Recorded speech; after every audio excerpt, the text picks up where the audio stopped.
We are back here on the Lynne Hayes Freeland show. So we celebrate in a lot of ways. We celebrate. We got a lot of people involved in the process. A lot of people got the candidate that they wanted to see, and the candidates that they wanted to see in the Harris Biden ticket. There are some other folks out here who are not happy with the results of this.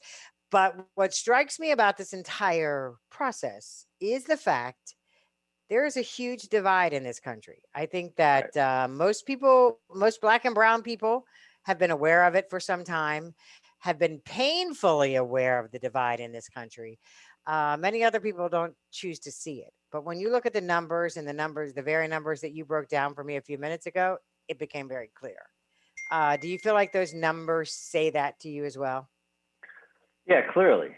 Clearly. I mean, we, saw, a candidate, lose an election with the second most votes, in the history of the country, and a candidate, who is, probably the most unpopular, president, and obviously unpopular amongst those who voted for, Joe Biden.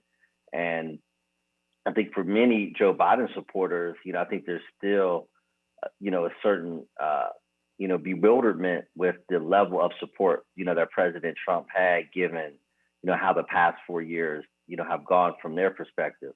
So I think clearly it shows that a huge divide, and not, I think, only a divide from an opinion standpoint, but I think it's a perception divide. There's thousands and thousands, hundreds of thousands of people in this country right now, who don't believe in the legitimacy of the election that has taken place, and even as frustrated as Hillary Clinton's supporters were, in 2016, it was a realization that, Trump, won the election, and whether folks agree or disagree with how the Electoral College awards, the system, was one thing, but it was clear that Hillary Clinton won the popular vote, Donald Trump won the Electoral College, where in this case, 4 years later, you see, on social media, people saying, the Department of Homeland Services ran a sting operation, and there's watermarks on the ballots, and in 3 days it's going to be a Trump landslide, like, keep the faith. And it's just like,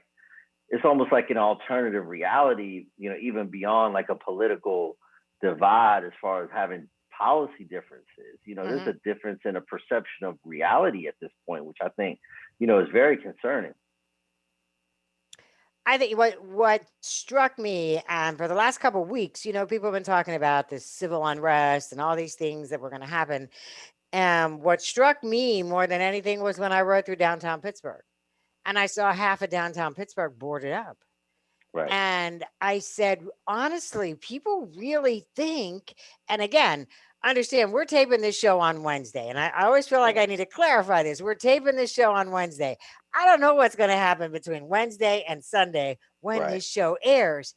But the fact that businesses in downtown Pittsburgh felt like they had to protect their businesses just in case. Right. The fact that people were dancing in the streets on the Saturday that Joe Biden was announced the president elect. I don't know that I ever remember seeing that. People were happy when Barack Obama was elected. I remember that night in Chicago, uh, Right. but there was a first connected to that as the first African American president. But I don't remember. I don't know if I ever remember people dancing in the streets. No, yeah, that was the first time that I've, seen that. Like you said, when Barack Obama won, I think they called it at 11 p.m. that night. Maybe it was late in the Tuesday night and people were Mm-hmm. home. Mm-hmm. I mean, there was definitely some honking of cars, and people went out to the bars to watch the returns, and there was like revelry from that perspective, and excitement, but definitely not, the level of jubilation, that we saw, this Saturday, Mm-hmm. throughout Pittsburgh, and cities throughout the country. That was something that I've never seen before, and I think is an example of, the division that does exist, and the kind of the release of tension, for folks who don't agree with, Trump's approach, Trump's policies, Trump's, modus operandi, or however you want to run it down. But folks that do not appreciate, the Trump era.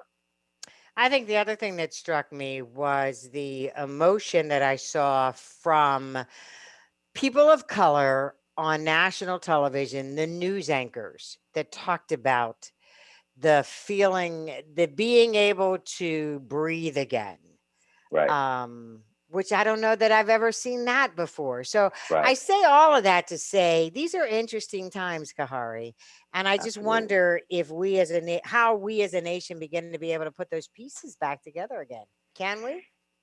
That's a great question. And I don't know. I go back and forth. I think, at a basic level, I do think it is possible, but it is going to require, a level of discomfort that, Americans have not been willing up to this point to engage in. Hmm.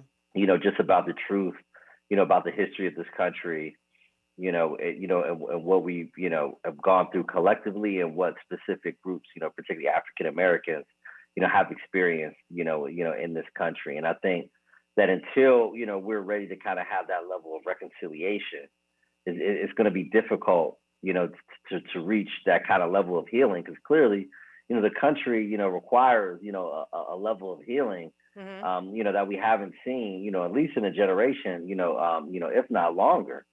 But it definitely brings to mind, the writings of Abraham Lincoln, when he was his second inauguration, malice toward no one, charity toward all, and this sounds great, but when we look outside our windows at the level Right. of discord, it's kind of hard to be able, to get there. And one does wonder, like, where are we at, as far as with what they call the great American experiment of Hmm. American democracy. It's definitely in a perilous state. I don't think anybody can deny that, particularly Right. over these next 70 days and in the days ahead. I tell you what, Khari, I wish we had an hour, but our time is up. Thanks so much for joining us today. I always appreciate the conversation with you. Absolutely. Thank you for having me. All right, we'll take a commercial break. I'll come back and wrap all this up in just a minute.